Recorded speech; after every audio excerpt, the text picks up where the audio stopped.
स्वागत है आप सभी का। आप देख रहे हैं महारो राजस्थान और आपके साथ मैं हूं स्वप्निल। सबसे पहले जान लीजिए 7 बजे की 7 बड़ी खबरें। देखिए, बड़ी खबर है, राजस्थान पर राहुल ने एक बयान दिया है और वो साफ साफ संदेश है। साथ ही बड़ी खबर, यात्रा से पहले गुर्जरों से वार्ता की। बड़ी खबर, जीत के लिए जन आक्रोश यात्रा से कोशिशों की। बड़ी खबर, अपमान पर आर पार की, करप्शन के पुल ढहने की, शहर शहर आंख के कहर की और अवैध खनन पर बवाल की।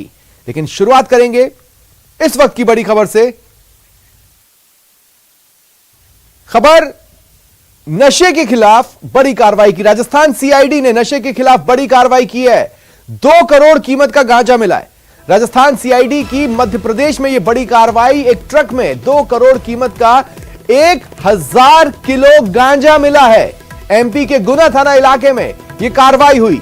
झालावाड़ निवासी तस्कर महेंद्र सिंह ने गांजा मंगवाया था। रबड़ की आड़ में गांजा तस्करी करते तस्कर को पकड़ लिया गया है। ज्यादा जानकारी के लिए बात करेंगे सहयोगी लवली वधवा से। लवली, बड़ी खबर है, बड़ी सफलता है।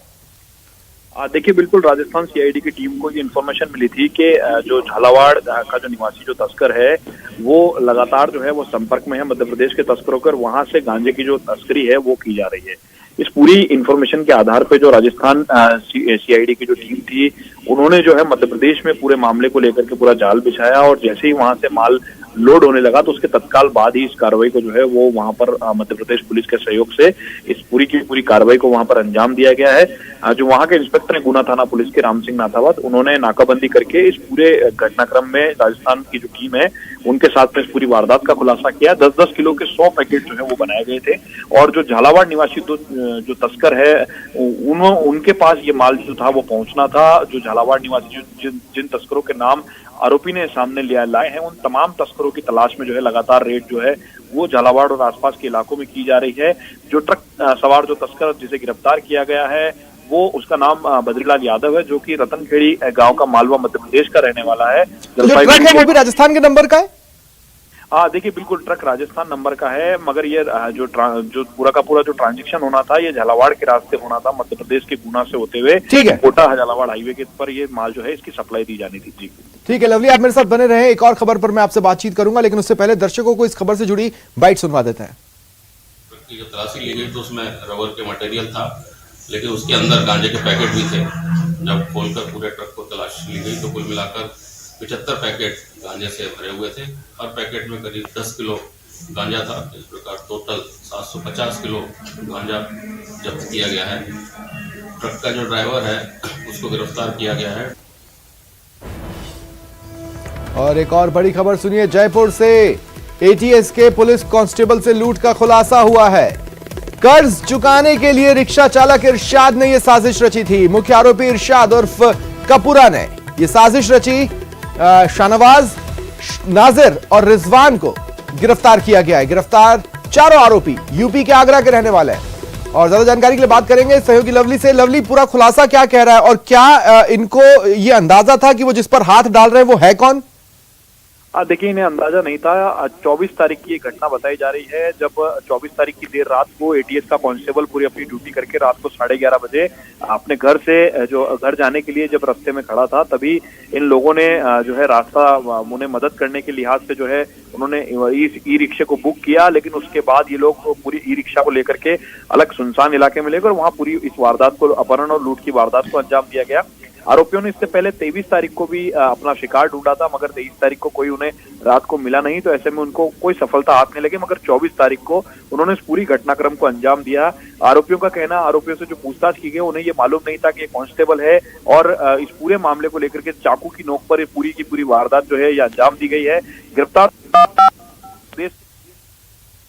राजस्थान में ये जो है रोजगार के लिए आए थे, यहाँ पर ई रिक्शा चलाने का काम ये सभी तमाम लोग करते हैं। और खोन आगोरियान के इलाके में इन लोगों ने जो है मकान जो है वो किराए पर लिया हुआ, जहाँ पर रह करके ये अपने रोज अपनी दिनचर्या चला रहे थे। मगर जो कर्जा चुकाना था इरशाद और कपूरा को, जो कि ताजगंज आगरा यूपी का रहने वाला है, उसने अपने कर्ज को चुकाने के लिहाज से इस पूरी वारदात को की रणनीति को तैयार किया। और 23 तारीख 22 तारीख तो लवली क्या इनकी कोई क्राइम शीट है यहाँ नहीं तो यूपी में? मैं आपसे ये इसलिए पूछ रहा हूँ क्योंकि आपने कहा अभी कुछ दिनों पहले भी, इसलिए पूछ रहा हूँ। देखिए बिल्कुल इनके खिलाफ जो उत्तर प्रदेश में जो मुकदमे हैं उनकी जानकारी उत्तर प्रदेश पुलिस से मांगी गई है और बताया जा रहा है कि कुछ मुकदमे उत्तर प्रदेश में है। उत्तर प्रदेश से को छोड़ करके राजस्थान का रुख इन्होंने इसीलिए किया कि वहां की पुलिस इनके पीछे पड़ी हुई थी, तो ऐसे में इन्होंने यहाँ आकर के अपने जो दिनचर्या को सुधारने की कोशिश की, मगर अपने कर्ज को चुकाने के लिए इनकी नीयत खराब हुई और उसके बाद में इस पूरी लूट अपहरण और लूट की वारदात को इन्होंने अंजाम दिया। ये तो कांस्टेबल के साथ लूट की वारदात हुई, इससे पहले भी इन्होंने शिकार तलाशे मगर इन्हें कोई नहीं मिला, क्योंकि जो सीसीटीवी फुटेज मिले हैं पिंक स्क्वायर मॉल के और आसपास के इलाकों के, वहां पर इनका ई रिक्शा लगातार दिख रहा है 2 दिन पहले। चलिए, शुक्रिया लवली तमाम जानकारी के लिए। और एक बड़ी खबर मिल रही है श्रद्धा हत्याकांड से जुड़ी ये बड़ी खबर। आरोपी आफताब को लेकर जा रहे वाहन पर कुछ लोगों द्वारा तोड़फोड़ की गई है गाड़ी के साथ। रोहिणी स्थित एफएसएल लैब के पास ये घटना हुई है। आफताब को जिस गाड़ी में ले जाया जा रहा था उस पर हमला हुआ। दिल्ली में आफताब पर हमले की कोशिश हुई है। आफताब को सुरक्षित जेल हालांकि ले जाया गया। आफताब की गाड़ी पर हमले की कोशिश हुई। आफताब की गाड़ी को तलवार दिखाई गई। दिल्ली में एफएसएल के बाहर जमकर हंगामा हुआ। ये बड़ी खबर आपको इस वक्त की बता रहे हैं। देखिए, देश भर में लोग आफताब के कृत्य से आक्रोशित हैं, उसे नफरत की निगाह से देख रहे हैं। और यही नफरत आज उस वक्त सामने आई जब लोगों को पता चला कि गाड़ी से आफताब को यहां से ले जाया जाएगा। ऐसे में कुछ लोगों ने आफताब पर हमला किया। लेकिन क्या मसला सिर्फ यही है या कुछ और, ये जांच का विषय है। लेकिन प्रारंभिक जानकारी जो सामने आ रही है वो ये कि आफताब को जिस गाड़ी में ले जाया जा रहा था उस पर कुछ लोगों ने हमला कर दिया, गाड़ी में तोड़फोड़ की है। आफताब को लेकर जा रहे वाहन पर कुछ लोगों द्वारा हमला हुआ। एफएसएल लैब के पास ये घटना सामने आई है। आफताब को ले जाई जा रही गाड़ी पर हमला हुआ है। दिल्ली में आफताब पर हमले की कोशिश हुई है। आफताब को हालांकि सुरक्षित इस घटना के बीच जेल ले जाया गया है। आफताब की गाड़ी पर हमले की कोशिश की, ये बड़ी खबर आपको बता रहे हैं। जानकारी ये भी मिल रही है कि जो आफताब है उसे तलवार लहराकर दिखाई गई। उसे डराने के लिए, उसे मैसेज देने के लिए तलवार लहराई गई। देखिए तस्वीरें, बेहद चौंकाने वाली ये तस्वीरें आप देखिए। ये आफताब की गाड़ी और ये देखिए तलवार लेकर एक शख्स उस गाड़ी के पीछे दौड़ा। हालांकि आप देखिए उसने गाड़ी का दरवाजा भी खोल लिया था, कुछ भी हो सकता था।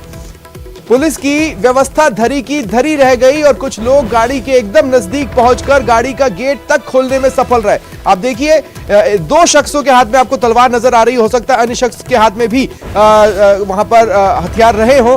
बहरहाल आफताब के प्रति आक्रोश का आलम यह है कि इस गाड़ी को रुकवाया गया, गाड़ी पर वार हुए। लेकिन इससे पहले कि ये लोग गाड़ी के अंदर घुसकर आफताब पर कोई हमला कर पाते या कुछ और बड़ा होता, उससे पहले गाड़ी को वहां से ड्राइवर ने दौड़ा दिया और किसी तरह सुरक्षित लेकर जेल पहुंच गया। तो आफताब पर हमले की ये तस्वीरें सामने आई है। एफएसएल के पास में ये तस्वीरें सामने आई। कुछ लोग इस इंतजार में थे कि जैसे ही गाड़ी आएगी तो आखिर इनका मकसद क्या था, इन लोगों का मोटिव क्या था, ये फिलहाल जांच का विषय है। लेकिन माना यह जा रहा है कि आफताब को लेकर देश भर में जो नफरत का माहौल है, आफताब को लेकर जिस तरह से लोग आक्रोश में हैं, उन्होंने इस घटना को अंजाम दिया है। आफताब को दिखाकर जैसे ही दरवाजा खुला, जाहिर तौर पर आफताब डरा हुआ था, गाड़ी के एक कोने में दुबका हुआ था, लेकिन उसे दिखाकर तलवारें लहराई गईं, कुछ मैसेज देने की कोशिश हुई। ये लोग क्या चिल्ला रहे थे, क्या कह रहे थे, ये कुछ ही पलों में सामने आएगा। बहरहाल ये तस्वीरें हैं जो सबसे पहले हम आप तक पहुंचा रहे हैं। अब देखिए पुलिस की व्यवस्था थी, गाड़ी की भी सुरक्षा की व्यवस्था थी, लेकिन ये सारी व्यवस्थाएं धरी की धरी रह गईं और कुछ लोग न केवल गाड़ी तक पहुंचने में सफल रहे बल्कि गाड़ी का दरवाजा भी खोलने में सफल रहे। उनके हाथ में तलवारें थीं, वो किसी भी वारदात को अंजाम दे सकते थे, वो किसी भी घटना को अंजाम दे सकते थे। लेकिन ऐसी नौबत आती उससे पहले ही ड्राइवर ने सूझबूझ दिखाई और गाड़ी को वहां से दौड़ा दिया, गाड़ी को वहां से भगा ले गया और इस तरह आफताब को सुरक्षित वापस जेल पहुंचाया गया।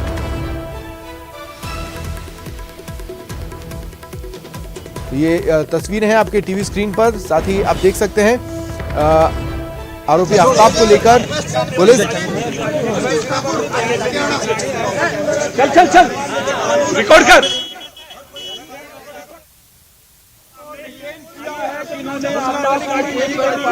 ये ऐसी गाड़ी से आए लोग, आप तस्वीरें देख सकते हैं, ये दिल्ली पुलिस के कर्मी हैं।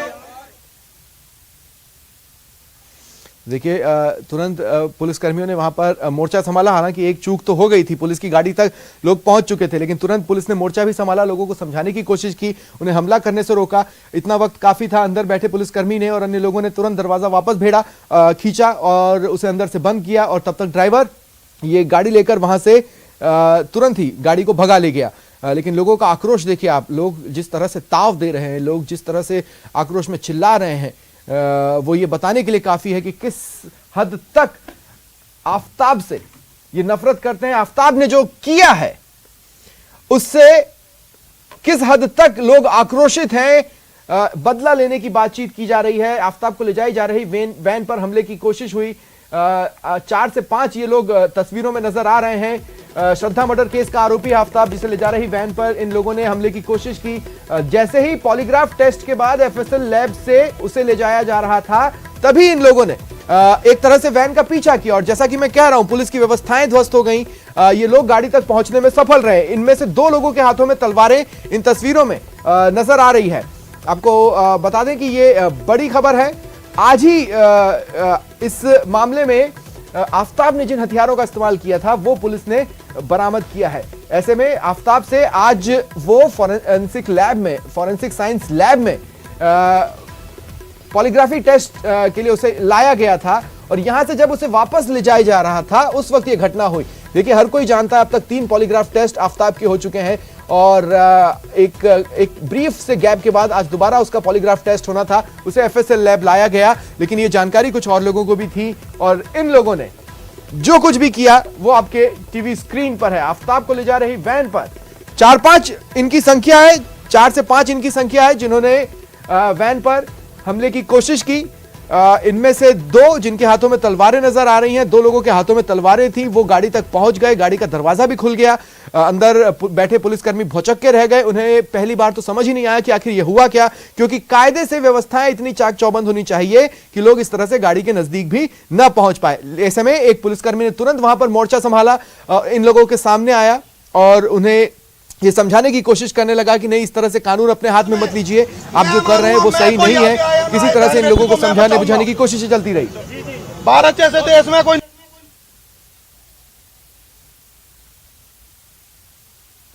तो आप देखिए, पुलिसकर्मी ने तुरंत मोर्चा संभाला, इन लोगों को रोकने की कोशिश की। लगातार वो समझाने की कोशिश की, नहीं, इस तरह से कानून हाथ में लेना ठीक नहीं है, इस तरह से कानून को हाथ में न लें। इतना पल जब वो लोगों को समझा रहा था पुलिसकर्मी, उतना ही पल काफी था ड्राइवर के लिए ये समझने के लिए कि यहां से यही वक्त है, अगर आफताब को बचाना है तो इस गाड़ी को तुरंत दौड़ा ले जाओ। अंदर मौजूद पुलिसकर्मियों ने तुरंत दरवाजा वापस खींचा, उसे अंदर से बंद किया और ड्राइवर ने इस वैन को आगे बढ़ा दिया और फिर यहां से लेकर उसे सुरक्षित जेल तक पहुंचा दिया। लेकिन आप देखिए आक्रोश की तस्वीरें, जो कि आफताब के प्रति लोगों का गुस्सा है। लोग इस हद तक भड़क गए कि कानून अपने हाथ में लेने पर उतारू हो गए। जिस गाड़ी से आफताब को ले जाया जा रहा था उस गाड़ी पर हमला कर दिया, यहां तक कि वैन का पीछा भी किया। आप देखिए, वो वैन के पीछे आपको दौड़ते नजर आएंगे, मानो सर पर जुनून सवार हो कुछ कर गुजरने का। इसी लिहाज से खूनी अंदाज में ये तमाम लोग इस वैन की तरफ दौड़े। देखिए आप किस तरह से वैन के पीछे इन लोगों ने दौड़ लगाई। इससे पहले जब वैन में आफताब को बिठाया गया, वो अंदर बैठा था, वो काफी डर गया क्योंकि लोग इस तरह से आक्रोशित थे कि उसकी सिट्टी पिट्टी गुम हो गई। उसने वैन के कोने में दुबक कर ही बैठ जाना अपने लिए उचित समझा। पुलिस कर्मियों ने तुरंत मोर्चा संभाला और इस किसी भी बड़ी घटना को होने से रोका। आप देखिए इस पुलिसकर्मी को जो इन लोगों से बातचीत कर रहा है, इन लोगों को समझाने की कोशिश कर रहा है, हाथ उठाकर इन लोगों को रोकने की कोशिश कर रहा है। हालांकि इनके हाथ में तलवार है, वो कुछ भी कर सकते थे। कहते हैं गुस्से में अंधा व्यक्ति कुछ भी कर सकता है, ये गुस्से में अंधे लोग वहां पर मौजूद थे। पुलिसकर्मी ने तुरंत इन लोगों को रोकने की कोशिश की। आप देखिए उनके हाथ में डराने के लिए गन भी थी, इन लोगों को समझा भी रहा था और डरा भी रहा था कि देखिए कानून अपने हाथ में मत लीजिए, मुझे कुछ करने पर विवश मत कीजिए। आखिरकार किसी तरह से इन लोगों का ध्यान भटका और उतनी ही देर में वैन का ड्राइवर आफताब के साथ इस वैन को लेकर वहां से चला गया। ये तस्वीरें हैं, बेहद चौंकाने वाली तस्वीरें हैं। सबसे पहले आप न्यूज़ 18 राजस्थान पर इन तस्वीरों को देख पा रहे हैं। ये तस्वीरें आपके टीवी स्क्रीन पर 4-5 लोगों ने हमले की कोशिश की, पुलिसकर्मियों के हाथ पांव फूल गए। देखिए ये अंदेशा तो था कि आफताब के प्रति लोगों में गुस्सा है, लेकिन वो इस तरह का कदम उठा सकते हैं ये पुलिस ने नहीं सोचा था। और यही वो चूक रही जिसकी वजह से ये 4-5 की संख्या में लोग इस वैन के नजदीक तक पहुंचने में सफल रहे, लेकिन इसके बाद जो कुछ भी हुआ वो बेहद चौंकाने वाला था। इन 4-5 लोगों में से 2 ऐसे हैं जिनके हाथ में तलवार साफ तौर पर इन तस्वीरों में दिखाई दे रही है, और वो तलवार से वैन पर वार करते भी आपको कुछ तस्वीरों में नजर आएंगे। तुरंत ही इन लोगों ने वैन का पीछा करना शुरू किया। ये देखिए जिस तरह का आपने किया है। किसी को दिक्कत आए, मैं कुलदीप ठाकुर मेरे से संपर्क करना, नंबर दूंगा सबको। इन जिहादियों को मैं ही फाड़ूंगा। आफ्ताब को वैन तक ले जाया जा रहा था, ये गुस्से में डूबे लोग पुलिस और इनके आसपास ही चल रहे थे, लगातार ललकार रहे थे कि अगर बहन बेटियों की इज्जत पर या जान पर बात आएगी तो किसी को भी उनके नापाक इरादों में सफल नहीं होने देंगे,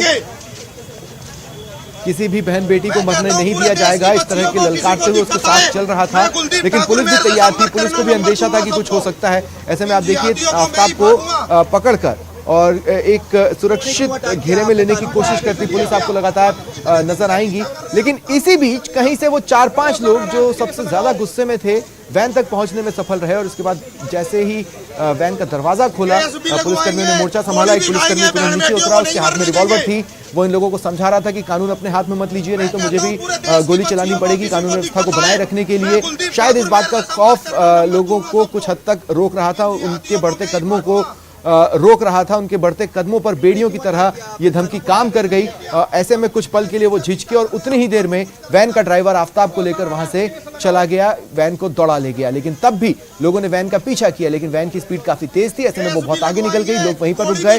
अब इसमें क्या अपडेट्स हैं इसका हम सभी इंतजार कर रहे हैं, लेकिन पुलिस भी हतप्रभ है।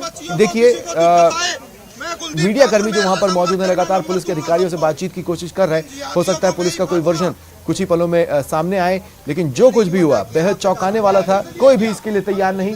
और सहयोगी शंकर आनंद इस वक्त मेरे साथ फोन लाइन पर जुड़ रहे हैं। शंकर, देखिए जिस तरह से आफ्ताब को जब गाड़ी तक ले जाया जा रहा था, जो हाव भाव है, जो आसपास लोग मौजूद हैं, वहां उससे तो समझ में आ रहा है कि पुलिस को अंदेशा हो गया था कुछ गड़बड़ हो सकती है, लेकिन इसके बावजूद भी पुलिस की वैन तक कुछ लोग पहुंच गए जिनके हाथ में तलवार थी, दरवाजा खोल लिया। ये एक छोटी सी चूक पुलिस की तरफ से रही, लेकिन उसके बाद सारी चीजों को अच्छे से संभाल लिया गया। निश्चित तौर पर देखिए यहाँ पर दिल्ली पुलिस एक तरह से कहा जा सकता है कि दिल्ली पुलिस सतर्क भी थी, जिसके चलते वहां पर कोई बहुत बड़ा मामला सामने नहीं आया। लेकिन यहाँ पे एक तरह से कहा जा सकता है कि अचानक जिस तरह से ये चारों लोग अचानक पहुंचते हैं और सीएफएसएल लैब के पास जब आफ्ताब को लेकर जा रही थी टीम, उस वक्त में जिस तरह से अचानक अटैक जैसा व्यवहार करते हैं, कहीं कहीं अपने आप में बहुत बड़ा मामला है। और इस मामले की गंभीरता को देखते हुए निश्चित तौर पे जो सीनियर ऑफिसर के द्वारा इस मामले पे तफ्तीश करवाई जाएगी, और जो भी इस मामले में उचित कार्रवाई हो सकता है कि इस मामले में एक टीम का गठन करके उस मामले को भी किया जा सकता है। लेकिन एक 4 लोग, कुछ जानकारी देखिए अभी तक शुरुआती तौर पे जो जानकारी मिल रही है, हिंदू सेना से जुड़े हुए ये 4 लोग हैं जो अचानक वहां पे पेड़ के पीछे खड़े रहते हैं, और पेड़ के पीछे एक गाड़ी है, उस गाड़ी में बैठे रहते हैं, और गाड़ी से निकलकर अचानक वो हंगामा करते हुए बाहर आते हैं, और उसके बाद हाथ में उनके तलवार भी होता है। और पुलिसकर्मी जो है वहां पे जो दिल्ली पुलिस के मौजूद होते हैं, उसके द्वारा रोकने की कोशिश की जाती है, लेकिन ये आफ्ताब की वैन तक ये पहुंचने में कामयाब हो जाते हैं। और वहां पर जिस तरह से कामयाब होने के बाद वो हंगामा करते हैं, तो इतना साफ तौर पे पता चलता है कि उसका जो मोटिव है, वो मोटिव शुरुआती तौर पर हंगामा करना ही था वहां पर, कि वो तलवार लेकर पहुंचे और हंगामा करें। लेकिन यह मामला अपने आप में बेहद संगीन सा दिखता है, क्योंकि जिस तरह से हाथ में तलवार लेकर। शंकर, मैं आपसे एक सवाल पूछना चाहता हूं, उससे पहले अपने दर्शकों को भी इन तस्वीरों के बारे में बता दें। वो अपने टीवी स्क्रीन पर बीच में जो तस्वीरें देख रहे हैं वो दरअसल एक हथौड़े की है। 2 लोगों के हाथ में तलवार तो हमें वैसे भी नजर आ रही है। इसका मतलब है कि ये जो 4-5 लोग थे वो वहां पर हथियारों के साथ पहुंचे थे, तलवार को छोड़ के अनऑर्थोडॉक्स हथियार भी लेकर वो वहां पर पहुंचे थे। क्या क्या था उनके पास, इस संबंध में कोई जानकारी? देखिए फिलहाल उन चारों आरोपियों को दिल्ली पुलिस के द्वारा डिटेन कर लिया गया है, और जल्द ही इस मामले में औपचारिक तौर पर गिरफ्तारी की पुष्टि भी कर दी जाएगी। उसे जिस वक्त में हिरासत में लिया गया, उसी वक्त में जो दिल्ली पुलिस के अन्य अधिकारी थे वो मौके पे पहुंच करके तत्काल प्रभाव से उसे उस लोकेशन से हटाया गया, और निश्चित तौर पर अब इसे रोहिणी डीसीपी ऑफिस में लाकर इस मामले पर आगे उससे पूछताछ की जाएगी। और पूछताछ करने के बाद औपचारिक तौर पर उसकी गिरफ्तारी की भी पुष्टि की जा सकती है। लेकिन ये लोग कौन हैं, इसका नाम क्या है, किस संस्था से जुड़े हुए हैं, इस मामले पर तमाम जो पूछताछ की प्रक्रिया है वो अभी चल रही है। किस जगह पर रख करके पूछताछ किया जा रहा है, इस मामले में हमें औपचारिक तौर पर जानकारी नहीं दिया जा रहा है। लेकिन एक तरह से कहा जा सकता है कि आफताब का जो मसला है, जो पिछले 14 दिनों से काफी चर्चा का केंद्र बना हुआ है, और 14 दिनों के अंदर में जो देखने को मिला कि जिस तरह से आफताब की हत्या का जो मसला है, पूरा देश भर में इस मामले को लेकर चर्चा हो रहा था। तो कहीं न कहीं इस मामले में अब आगे किस तरह से एक कहा जा सकता है कि चारों आरोपियों के द्वारा जिस तरह से कहा जा सकता है कि एक हंगामा करना या उस पर अटैक करने की मंशा से जिस तरह से आगे आए थे, इस मामले में अब विस्तार से पहले पूछताछ की जाएगी और पूछताछ करने के बाद आगे की जो 3 बार पहले पॉलीग्राफ टेस्ट के लिए आफताब को एफएसएल लैब लाया गया, आज ये चौथी बार था जब उसको लाया गया। ये चारों इस बात को जानते थे कि उसको यहां पर लाया जाएगा और किसी भी वक्त यहां से निकाला जा सकता है। ऐसे में उन्होंने अपनी तैयारी पहले से कर रखी थी। और दूसरी बात यह कि जब आप देखिए वो वैन का दरवाजा खोल लेते हैं शंकर, वहां पर एक पुलिसकर्मी ने मोर्चा संभाला, इन लोगों को रोकने की कोशिश की, उनके भी हाथ में रिवॉल्वर है, जाहिर तौर पर इन्हें धमकाया होगा, तभी इन लोगों ने अपने कदम पीछे खींचे, या फिर इनको एक हिचकिचाहट आई जिसका फायदा वैन के ड्राइवर ने उठाया और वो गाड़ी को किसी तरह से वहां से ले गया। निश्चित तौर पर देखिए, यहाँ पे दिल्ली पुलिस के कुछ जवानों की भी सूझबूझ का ये नतीजा है कि सुरक्षित तरीके से उस आरोपी को वहां से निकाला गया। आरोपी का मतलब आफताब को। आफताब जब दिल्ली पुलिस के सिक्योरिटी में आया हुआ है, अगर तिहाड़ जेल से उसे लाया जाता है तो वो एक सुरक्षित बंदोबस्त के साथ में आता है, और जिस वक्त में उसे वापस तिहाड़ जेल ले जाने की कोशिश की जा रही थी, उसी वक्त में जिस तरह से उस पर हमला होता है, तो उस वक्त में जो मौजूदा वहां पे पुलिसकर्मी थे बहुत सुरक्षित तरीके से उसे निकालते। तो कहीं न कहीं यहाँ पे दिल्ली पुलिस के उन जवानों की सूझबूझ भी थी। नहीं तो हो सकता है कि वहां पर अगर आफताब उसके जो हमलावर थे अगर उसके हाथ में पड़ जाता तो हो सकता है कि एक बड़ा मामला यहाँ देखने को मिल सकता था। लेकिन यहाँ पर आफताब अभी फिलहाल सुरक्षित है, और इसके साथ जो पुलिसकर्मी हैं वो भी पूर्ण तौर पर सुरक्षित हैं। लेकिन जो हमलावर 4 लोग आए थे, उन चारों को अब हिरासत में रख करके आगे पूछताछ की जा रही है, और जल्द ही इस मामले में औपचारिक तौर पर गिरफ्तारी की जो पुष्टि थोड़ी देर के बाद की जा सकती है। शंकर, आप मेरे साथ रहें, क्योंकि देखिए इन जिन तस्वीरों में हम देख रहे हैं, आफताब के दोनों कंधों पर हाथ रखकर पुलिसकर्मी जैसे जैसे आगे बढ़ रहा है, उनके पास में खड़ा एक शख्स लगातार इस बात को कह रहा है कि जो बहन बेटियां हैं उनकी सुरक्षा का जिम्मा हम लोग उठाते हैं, उनको मरने नहीं दिया जाएगा। एक बार हम अपने दर्शकों को ये सुनवा देते हैं, फिर इसी से जुड़ा सवाल मैं आपसे पूछूंगा। करो सारा अरेस्ट केस लगाओ, केस भी लगवाएंगे, गोली भी खाएंगे, बहन बेटियों को नहीं मरने देंगे। मैं कहता हूं पूरे देश की बच्चियों को किसी को दिक्कत आए, मैं कुलदीप ठाकुर मेरे से संपर्क करना, नंबर दूंगा सबको। इन जिहादियों को मैं ही फाड़ूंगा। क्यों अटैक किया आपने? कानून को आपने क्यों दिया? ये तस्वीर आपकी टीवी स्क्रीन पर है। तो शंकर, जो बात मैं कह रहा था, आप देखिए पुलिसकर्मी उसके दोनों कंधों पर हाथ रखकर उसको धीरे धीरे बढ़ा रहे हैं, न तो वो बापड़ता है, न वो किसी तरह की बेड़ियों में है। जाहिर तौर पर क्योंकि फॉरेंसिक लैब से पूछताछ के लिए इसे लाया जा रहा था, उस तरह के ट्रीटमेंट की जरूरत नहीं थी। लेकिन पुलिस को अंदेशा वहीं पर हो गया जैसे ही वो शख्स उसके नजदीक चलने लगा। आखिरकार इस शख्स को इतने नजदीक, इतनी दूरी तक चलने क्यों दिया गया, ये तो हुआ सवाल नंबर 1। दूसरा, वहीं पर जब आपको अंदेशा हो गया तो ऐसे में एक जो तेजी आनी चाहिए थी उसकी जगह पुलिस ने स्मार्टली एक कैजुअल वे को अपनाया, क्योंकि अगर वो तुरंत कोई कदम उठाते तो हो सकता है हालात उनके भी काबू से बाहर रहते। वो एक स्मार्ट कदम था कि नहीं, सारी चीजों को धीरे धीरे कर वैन तक ले जाया गया और उसके बाद फिर एकाएक तेजी दिखाई गई। शंकर, देखिए, कई बार ऐसा होता है कि जब पुलिसकर्मी जब आप किसी आरोपी को अपने साथ में लेके जा रहा होता है या कैदी को लेके जा रहा होता है, तो कई बार उसे लगता है, क्योंकि वहां पे कई मीडिया कर्मी भी थे, तो उन्हें लग रहा था या मीडिया कर्मी हो सकता है या हो सकता है उसे इस बात का अंदेशा नहीं था कि ये क्या होने वाला है। लेकिन एक तरह से कह सकते हैं कि जिस तरह से आरोपी को वहां से सुरक्षित निकाला गया, इस मामले पर तमाम जो आसपास में सीसीटीवी कैमरे हैं उसको भी वहां पर मॉनिटर किया जा रहा है, और इस मामले पे जो आरोपी है उस आरोपी के हर एक बॉडी लैंग्वेज और इसके साथ साथ वहां पे और कौन कौन से लोग थे जो इसे मॉनिटर मदद कर रहे थे उन हमलावर को, वो भी यहाँ पर काफी गंभीरता से देखा जाएगा। और इस मामले पर अभी फिलहाल तो ये कहा जा सकता है कि उन चारों आरोपियों से पूछताछ की जा रही है, और पूछताछ के बाद अभी थोड़ी देर के बाद गिरफ्तारी की पुष्टि की जाएगी। और चलिए शुक्रिया शंकर, आप नजर बनाकर रखें।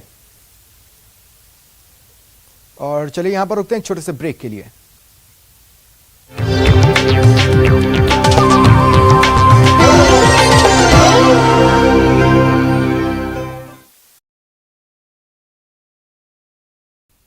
कांग्रेस सांसद राहुल गांधी ने पार्टी की भारत जोड़ो यात्रा की आज की शुरुआत इंदौर के बड़ा गणपति चौराहा से की। एमपी में भारत जोड़ो यात्रा का आज 6वां दिन, आज राहुल गांधी प्रेस कॉन्फ्रेंस भी करेंगे। कांग्रेसी नेता जयराम रमेश ने सीएम अशोक गहलोत और सचिन पायलट को नसीहत दी है। उन्होंने कहा, हमें अपना कर्तव्य समझकर बयानबाजी से बचना चाहिए। हम लोकतांत्रिक पार्टियां, भय और डर का माहौल नहीं है, संगठन को मजबूत करें। कांग्रेस के वरिष्ठ नेता जयराम रमेश ने राहुल गांधी आज प्रेस कॉन्फ्रेंस करेंगे। यात्रा का अच्छा रिस्पांस मिल रहा है, लेकिन ठंड को देखते हुए समय में बदलाव किया जा सकता है। प्रधानमंत्री नरेंद्र मोदी आज गुजरात में 4 जनसभाओं को संबोधित करेंगे। पीएम भावनगर के पलिताना, कच्छ के अंजार, जामनगर और राजकोट में रैलियां करेंगे। इससे पहले उन्होंने गुजरात के सूरत शहर में विशाल रोड शो किया था। जम्मू कश्मीर की पूर्व मुख्यमंत्री और पीपुल्स डेमोक्रेटिक पार्टी की प्रमुख महबूबा मुफ्ती को एक बार फिर प्रशासन की ओर से अनंतनाग का सरकारी बंगला खाली करने का नोटिस मिला है। राजधानी दिल्ली में एयर क्वालिटी बहुत खराब होने की वजह से चारों तरफ धुंध की चादर बिछ गई है। System of air quality and weather forecasting and research ने सोमवार को एयर क्वालिटी इंडेक्स जारी किया है, जिसमें AQI 317 यानी बहुत खराब श्रेणी में पहुंच गया है। श्रद्धा मर्डर केस में नया मोड़ आया है। बताया जा रहा है कि श्रद्धा की हत्या करने में आफ्ताब का साथ एक व्यक्ति ने दिया था। दिल्ली पुलिस को शक है कि इसी व्यक्ति ने सबूत मिटाने में भी आफ्ताब की मदद की थी। वहीं आज आफ्ताब का पॉलीग्राफ टेस्ट होगा। ये टेस्ट दिल्ली के रोहिणी स्थित FSL में होगा। केरल में अडानी पोर्ट के निर्माण के खिलाफ हो रहा विरोध प्रदर्शन हिंसक रूप ले चुका है। प्रदर्शनकारियों ने विंझीझम थाने पर रविवार की रात हमला कर दिया। इसमें 36 पुलिसकर्मी गंभीर रूप से घायल हो गए। राजस्थान में सरकारी स्कूलों के छात्रों को फिर से बड़ी सौगात मिलेगी। फ्री यूनिफॉर्म और दूध वितरण योजना में शुरू होगी। 70 लाख से ज्यादा बच्चों को इसका लाभ मिलेगा। जयपुर हेरिटेज नगर निगम को अब विधायकों पर भरोसा नहीं रहा। पार्षद अब सीएम गहलोत से मिलने जाएंगे। महापौर और उप महापौर का घेराव करेंगे। दफ्तर जाने से भी उन्हें रोकेंगे। कोटा में 5 दिनों से लगातार रेजिडेंस डॉक्टर्स की हड़ताल जारी है। अस्पताल परिसर में फिर कैंडल मार्च निकालकर आक्रोश जताया गया। गेट पर देर रात तक नारेबाजी की गई। कोटा संभाग के MBS अस्पताल में हंगामा, तोड़फोड़ और मारपीट की लाइव वारदात मामले में मृतका के परिजनों ने भी डॉक्टर्स के खिलाफ थाने में शिकायत दर्ज करवाई। मृतकों के परिजनों ने डॉक्टर पर गंभीर लापरवाही बरतने, धक्का देने और दुर्व्यवहार करने जैसे आरोप लगाते हुए नयापुरा थाने में शिकायत दी। मृतका के परिजनों ने कहा कि मारपीट के आरोप निराधार है। जयपुर में कर्मचारी सुभाष मेहरा की मौत की उच्च स्तरीय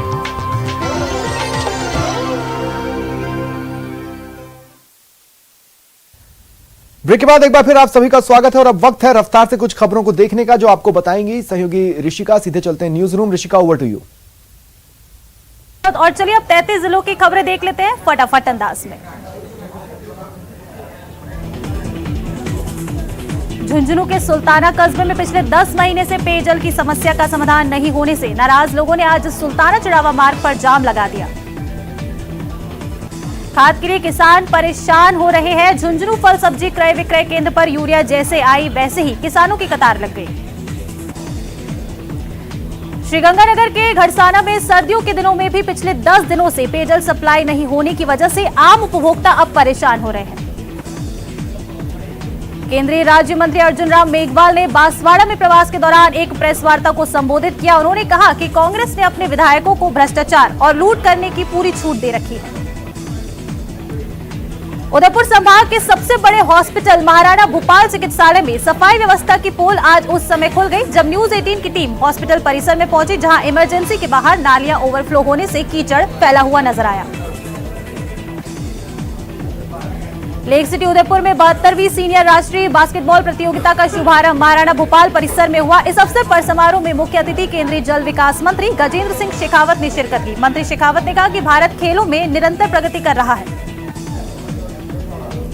अलवर समाज कल्याण विभाग द्वारा आज पालनहार मैराथन का आयोजन किया गया। इस पालनहार मैराथन को प्रताप ऑडिटोरियम से कैबिनेट मंत्री टीकाराम जूली और जिला कलेक्टर जितेंद्र सोनी ने हरी झंडी दिखाकर रवाना किया। गुजरात चुनाव को लेकर केंद्रीय जल शक्ति मंत्री गजेंद्र सिंह शेखावत ने बड़ा दावा किया है। उन्होंने कहा कि मैं भाजपा को ऐतिहासिक गुजरात में सफलता मिलेगी। दिल्ली से गुजरात आई कुछ पार्टियों का सफर शून्य से शुरू होगा और शून्य पर ही सिमट जाएगा। कोटा संभाग के MBS अस्पताल में हंगामा, तोड़फोड़, मारपीट की लाइव वारदात मामले में अब मृतका के परिजनों ने भी डॉक्टर्स के खिलाफ थाने में शिकायत दर्ज कराई है। बूंदी में झाड़ियों के बीच लहूलुहान हालत में मिली नवजात बालिका को कोटा के JK लोन हॉस्पिटल में भर्ती कराया गया, जहां उसका गंभीर हालत में उपचार जारी है। टोंक जिले की बनास नदी में अवैध बजरी खनन से नाराज ग्रामीणों और बजरी लीज धारक आज फिर आमने सामने हो गए। ग्रामीणों ने अवैध बजरी खनन के खिलाफ बनास नदी पर जमकर हंगामा और लाठी डंडों से वाहनों में तोड़फोड़ की। नाबालिग से दुष्कर्म के प्रयास के दोषी को हनुमानगढ़ की पॉक्सो कोर्ट ने आज 7 साल के कारावास की सजा सुनाई है। आरोपी ने दुष्कर्म के इरादे से साल 2019 में स्कूल जाते समय 9 वर्षीय नाबालिग और उसके नाबालिग भाई का अपहरण किया था। करौली में राज्य स्तरीय सैनिक कल्याण सलाहकार समिति उपाध्यक्ष राम सहाय बाजी सोमवार करौली दौरे पर रहे। इस दौरान कलेक्ट्रेट में अधिकारियों की बैठक लेकर योजनाओं की प्रगति की समीक्षा ली। डूंगरपुर जिले की साइबर थाना पुलिस ने मेवात गैंग के सरगना समेत 3 आरोपियों को गिरफ्तार कर लिया है। आरोपियों ने अब तक देश में कई जगहों से 1 करोड़ से ज्यादा की ऑनलाइन ठगी की वारदातें कबूल की हैं।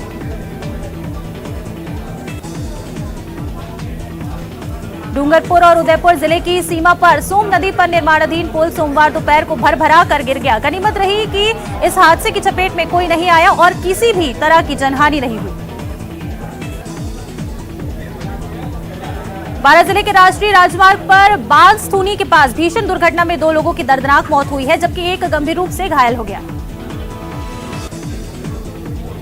कांग्रेस नेता राहुल गांधी की भारत जोड़ो यात्रा कुछ दिन के बाद झालावाड़ जिले से राजस्थान में प्रवेश करने जा रही है। लिहाजा इस यात्रा को लेकर कांग्रेस संगठन की तैयारियां तेज हो गई हैं। इसी सिलसिले में झालावाड़ जिले में यात्रा के प्रभारी मंत्री प्रमोद जैन भाया ने दौरा किया और तैयारियों का जायजा लिया। चित्तौड़गढ़ में जन आक्रोश यात्रा के प्रभारी युधिष्ठिर कुमावत ने कहा कि कांग्रेस ने हर वर्ग से धोखा किया है। युवाओं को रोजगार नहीं मिला और किसानों को समय से बिजली नहीं मिल रही है। प्रतापगढ़ में आज जैन धर्म की 2 अलग अलग धाराओं का समागम देखने को मिला। नई आबादी स्थित नागेश्वर पार्श्वनाथ मंदिर में आयोजित व्याख्यान माला के दौरान संत कमल मुनि कमलेश और पीयूष विजय महाराज ने एक ही मन से जैन धर्मावलंबियों को संबोधित किया। जन आक्रोश यात्रा को लेकर जोधपुर में केंद्रीय मंत्री गजेंद्र सिंह शेखावत ने प्रेस वार्ता की। इस दौरान शेखावत ने कांग्रेस पर वार करते हुए कहा कि बीजेपी की जन आक्रोश यात्रा कुशासन भ्रष्टाचार के खिलाफ है। बीजेपी प्रभारी अरुण चतुर्वेदी आज एक दिवसीय दौरे पर अजमेर पहुंचे। इस दौरान उन्होंने जन आक्रोश रैली की जानकारी देने के साथ ही कांग्रेस के खिलाफ आरोप पत्र का विमोचन भी किया। भरतपुर में खान सुरक्षा महानिदेशालय की ओर से जागरूकता कार्यक्रम का आयोजन किया गया। कार्यक्रम में खान सुरक्षा महानिदेशालय के महानिदेशक SD छिद्दरबार मौजूद रहे, जिन्होंने भरतपुर के सभी खदान मालिकों और उनके प्रबंधकों के साथ बैठक की। पाली के तखतगढ़ कस्बे में विश्व की सबसे ऊंची भारत माता की आदमकद मूर्ति के शिलान्यास का समारोह किया गया, जिसमें योग गुरु बाबा रामदेव और केंद्रीय जल शक्ति मंत्री गजेंद्र सिंह शेखावत समेत स्थानीय जनप्रतिनिधि बड़ी संख्या में मौजूद रहे। राजस्थान समाज कल्याण बोर्ड अध्यक्ष अर्चना शर्मा ने हनुमानगढ़ जंक्शन के सर्किट हाउस में सामाजिक संस्थाओं के साथ बैठक की और संस्थाओं को सरकार की विभिन्न योजनाओं के बारे में भी जानकारी दी। बांसवाड़ा जिले के घाटोल कस्बे में एक मानसिक रोगी व्यक्ति बैंड बाजों की धुन पर एक टावर पर चढ़ गया। ऐसे में बिजली की आपूर्ति बंद कराई और म्यूजिक भी बंद कराया गया और उसे नीचे उतारा गया। उदयपुर की प्रसिद्ध फतेह सागर झील को भरने वाली मदार नहर इन दिनों कई जगह से क्षतिग्रस्त हो चुकी है। इस नहर को पुनः दुरुस्त करने के लिए कई दिनों से मांग की जा रही है। बीकानेर के सीमावर्ती क्षेत्र में लगातार अवैध मादक पदार्थों के खिलाफ पुलिस की कार्रवाई जारी है। ऐसे में छतरगढ़ थाना पुलिस ने नाकाबंदी के दौरान एक कार से 1 क्विंटल डोडा पोस्त बरामद करते हुए 2 आरोपियों को भी गिरफ्तार किया है। चित्तौड़गढ़ में विभिन्न संस्थाएं लगातार तरह तरह के चिकित्सा शिविरों का आयोजन करती हैं, जिससे कि लोगों को फायदा मिल सके। इसी क्रम में मानव सेवा ही ईश्वर सेवा के नारे को लेकर सक्रिय महावीर इंटरनेशनल संस्थान की बेगू शाखा ने विशेष चिकित्सा शिविर का आयोजन किया। अलवर के निजी स्कूल की 26 साल की शिक्षिका ने अज्ञात कारणों के चलते जहरीला पदार्थ का सेवन कर लिया, जिससे उसकी मौत हो गई। मृतका का सोमवार को राजीव गांधी सामान्य चिकित्सालय में पोस्टमार्टम करवाया गया। कोटा के दादाबाड़ी इलाके में किन्नरों के 2 गुटों में झगड़ा हो गया। 2-3 किन्नर ने मिलकर एक किन्नर के साथ बेरहमी से मारपीट कर दी। घायल अवस्था में किन्नर काजल को न्यू मेडिकल कॉलेज अस्पताल में भर्ती करवाया गया है। दूदू के छापरवाड़ा बांध का गेट खोलने की मांग को लेकर बांध पर सैकड़ों किसान इकट्ठा हो गए हैं। मामले में प्रशासन और किसान आमने सामने हैं। मौके पर पहुंचे प्रशासनिक अधिकारी किसानों से बात कर रहे हैं। बीकानेर में मेगा जॉब फेयर को लेकर प्रदर्शन किया जा रहा है। 29 और 30 नवंबर को मेगा जॉब फेयर होगा। छात्र पॉलिटेक्निक कॉलेज के मेन गेट पर बैठकर धरना दे रहे हैं।